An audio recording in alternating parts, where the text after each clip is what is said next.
Sir உங்களை பற்றி சொல்லுங்கள். என்னோட நேம் லோகேஷ். நான் குடியாத்தில். சரிங்க, இப்போ வந்து என்னோட குடியாத்துலேருந்து வரேன்னு சொன்னீங்க என்கிட்ட. இந்த கடை உங்களுக்கு எப்படிங்க தெரிஞ்சது? எங்களோட பட்ஜெட் படி பார்த்தீங்கன்னா நாங்கள் இஎம்ஐயில் வாங்கலாம் பிளான் பண்ணியிருந்தோம். இப்போ எப்படி மொபைல் பர்ச்சேஸ் பண்ணுறோமோ, மொபைல் ஹோம் எலக்ட்ரானிக்ஸ் அந்த மாதிரி. ஸோ டைல்ஸும் இஎம்ஐயில் இருக்குன்னு பஜாஜ் சொல்லியிருந்தாங்க. ஸோ உங்களோட வெப்சைட்டில் நான் சர்ச் பண்ணும்போது உங்களோட கடை அண்ணாமலை டைல்ஸும் வந்தது. ஸோ அதை பார்த்தா நான்.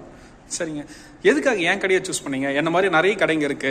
ஸோ குடியாத்துலேயும் 2-3 கடைங்க இருக்கு, வேலூர்லேயும் 4-5 கடைங்க இருக்கு. எதுக்காக என் கடை சூஸ் பண்ணீங்க? உங்களோட கடை சூஸ் பண்ணுறதுக்கு காரணம், இப்போ மற்ற கடையில் நான் போயிருந்தாலும் லோக்கல் பிராண்ட் எனக்கு கிடைச்சிருக்கு. ஆனால் உங்களோட கடையில் வந்து பார்த்தீங்கன்னா கேஜி பிராண்டட்ஸ் எல்லாமே பிராண்டட்ஸ் தான். எல்லாமே லோக்கல் பிராண்டு எதுவுமே கிடையாது, ஃபுல்லாகவே பிராண்டட் தான். சரி, அதனால சூஸ் பண்ணுறேன். சரிங்க, இல்லை நான் அது ஓகேங்க. பட் கேஜி எக்ஸ்க்ளூசிவ் ஸ்டோரும் வந்து குடியாத்தில் 2-3 கடை இருக்குங்களே. இருக்கு, ஆனால் வேலூர்லேயே இஎம்ஐ ஆப்ஷன் இருக்கிறது பார்த்தீங்கன்னா இந்த பிரான்ச்சில் மட்டும்தான். அதாவது வேலூர்னு சொல்கிறத விட தமிழ்நாட்டில், இந்தியாவில் இருக்க, கேரளாவில், அதர் ஸ்டேட்டில் இருக்க